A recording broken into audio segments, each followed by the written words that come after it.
C'était la veille de l'Aïd, le jour où cette chèvre très spéciale m'avait coursé.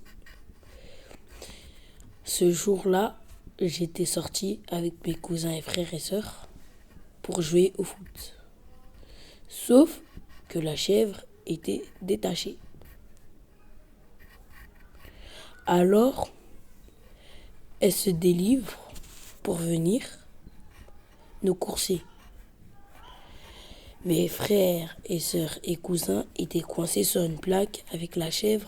Alors, je viens pour la provoquer et je fais le tour de la maison. Quand la chèvre m'avait coursé, en essayant de me bloquer, je criais un fort cri pour que mon père vienne.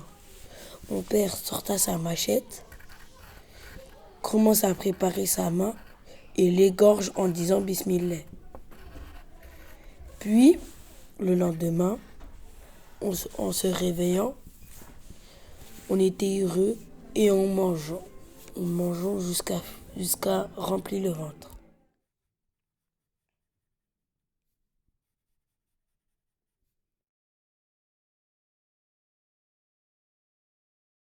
C'est l'histoire de ma grande sœur.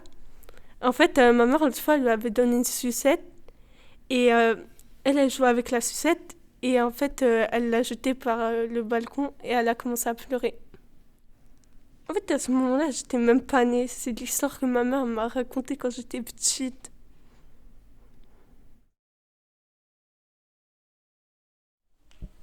En gros, un jour, j'étais sur la Play et je jouais à un jeu FIFA et il y avait égalité et au dernier moment, il marque.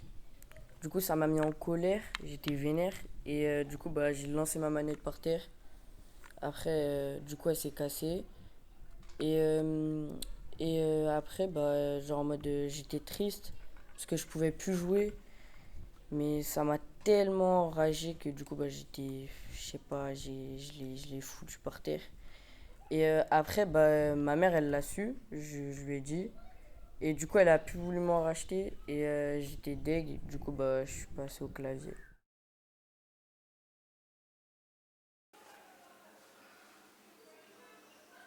Tu sais, quand j'étais petite, c'était la nuit et j'ai cru que tu bougeais. Du coup, je t'observais et tu bougeais pas. Du coup, j'ai cru que quand je partais, tu bougeais et quand j'étais là, tu ne bougeais pas. Du coup, j'ai raconté toute l'histoire à ma mère et elle m'a dit, mais non, c'est pas possible, etc. Du coup, moi, j'ai dit, mais peut-être qu'il bouge vraiment. Et ma mère, elle a dit que c'est faux. Enfin, Doudou, il peut pas bouger. Et du coup, j'ai continué à regarder la nuit si tu bougeais ou pas du coin de l'œil.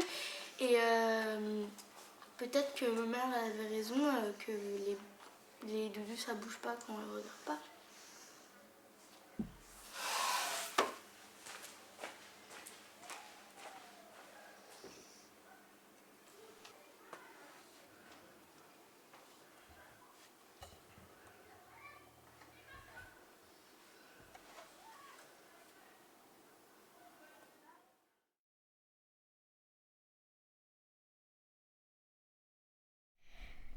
J'avais 5 ans quand c'est arrivé. Mon hamster Cookie est mort d'une chute. Ce jour-là, j'étais extrêmement triste de ce décès. Car mon hamster Cookie, je l'avais depuis 3 ans. En plus de cela, ce n'était pas un hamster comme tous les autres, je trouve. Il était sportif, joyeux, à la fois calme et compréhensif. Parce que j'avais l'impression que quand je lui parlais, il me comprenait. J'étais chez ma mamie, je cuisinais avec elle et il était posé en fait avec sa cage et il y avait une table à côté. Il a grimpé d'une roue et après il est tombé d'une chute. Du coup on a essayé de lui parler, de le caresser mais il était mort. Voilà. Et ensuite on l'a enterré dans le jardin de ma mamie avec une rose. Quand j'étais petite, j'étais dans un monde assez magique, on va dire, extraordinaire. Je croyais vraiment que les animaux ne pouvaient pas mourir comme nous. Et ce jour-là, quand j'ai appris que mon hamster était mort d'une chute de 10 mètres, j'étais extrêmement triste. Car je croyais que c'était vraiment immortel et ça m'a fait un choc. Et quand j'ai raconté ça à mes amis, ils étaient vraiment, vraiment tristes aussi pour moi.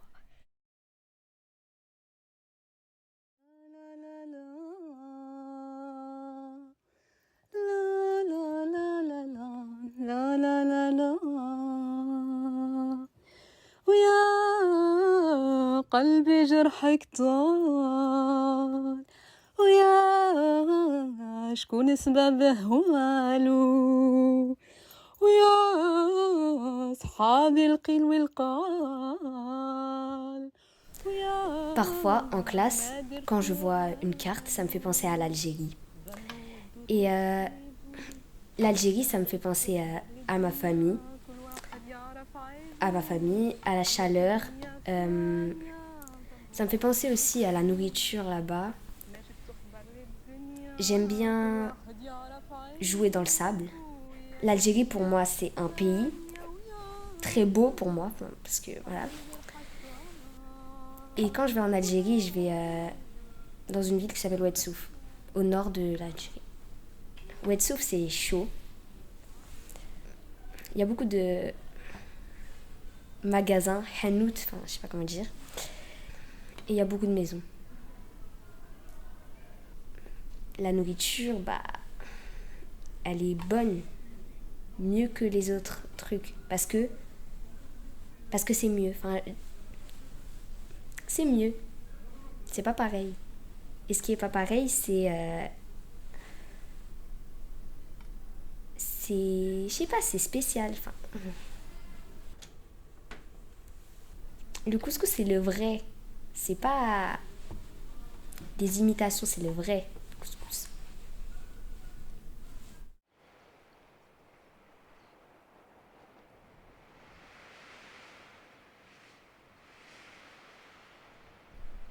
C'était un dimanche matin ensoleillé. J'étais sur ma balançoire en train de monter très haut. J'ai senti un chatouillement dans mon bras. Au début, j'ai cru que c'était une feuille. J'ai regardé et j'ai vu une araignée. Je me suis arrêtée. J'ai vu l'araignée sur mon bras et j'ai cru qu'elle était vénéneuse. Du coup, j'ai cru que j'allais mourir. Puis, je suis partie voir ma mère. Elle m'a rassurée. Elle m'a dit que c'était pas une araignée vénéneuse. Mais j'ai vraiment eu peur. Et j'ai vraiment cru que j'allais mourir.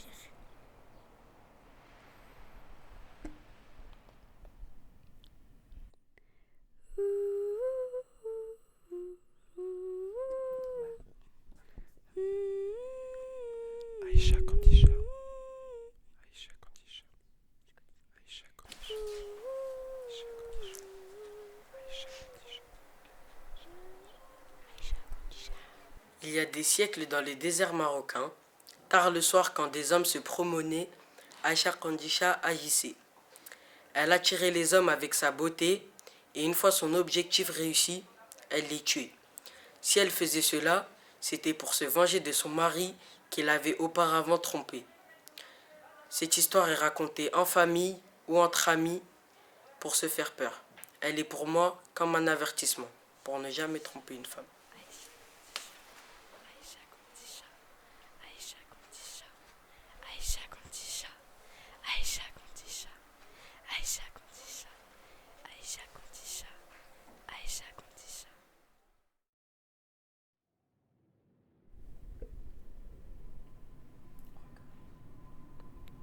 C'est l'histoire de la télévision. Un jour, je voulais regarder mon émission à la télé, mais j'ai mis la mauvaise chaîne, 1453. Et ça a ouvert un portail dans la télé. J'ai voulu mettre la télécommande pour voir ce qui se passait. La télécommande a disparu. Je l'ai dit à ma mère et elle a racheté une télécommande. Et j'ai décidé de plus jamais regarder la télé parce que j'étais terrifié.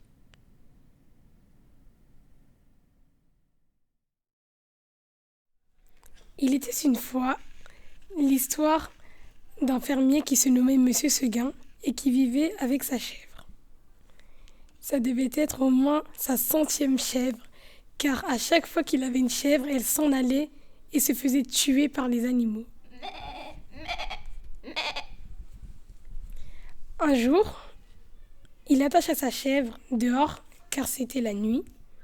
Il lui disait bien, « Tu ne vas pas dans la montagne, je ne voudrais pas que tu meures. » Puis, la chèvre, qui était très têtue, mangea la corde et la cassa, puis s'en alla directement dans la forêt.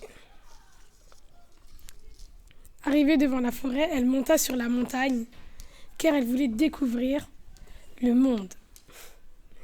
Puis, tout à coup, elle entendit des bruits. C'était un loup. Alors la chèvre prit son courage à deux mains et commença à se battre avec le loup. Le loup, qui était effrayé, morda la chèvre, puis commença à la manger petit à petit. Le loup s'en alla, puis Monsieur Seguin se réveilla et était choqué car il ne voyait plus sa chèvre. Alors il commença à aller dans la forêt et il vit que sa chèvre était morte. Monsieur Seguin était désespéré. Si je vous raconte cette histoire, c'est parce que quand j'étais petite, ma mère me l'avait racontée. Et j'avais eu très peur car quand elle me l'a racontée, elle disait « Puis la chèvre se fit dévorer !» Et aujourd'hui, j'aimerais bien être un loup car j'aurais beaucoup de courage et je pourrais manger des chèvres. La morale de cette histoire, c'est que la chèvre, elle a voulu partir, mais en gros, il fallait pas. Elle est partie trop tôt parce que c'est quand on veut partir trop tôt, sauf qu'il y a quand même du danger dehors et on s'en rend pas forcément compte. Oui, mais si la chèvre, elle est partie, c'est peut-être parce que c'est là où elle vit normalement et elle aimerait pas vivre enfermée dans une ferme. Normalement, elle vit dans la forêt. Pour moi, elle a eu raison parce que... Enfin, à moitié, parce que bien sûr que c'est dangereux dehors, mais être attaché à une corde, ça peut être ennuyant.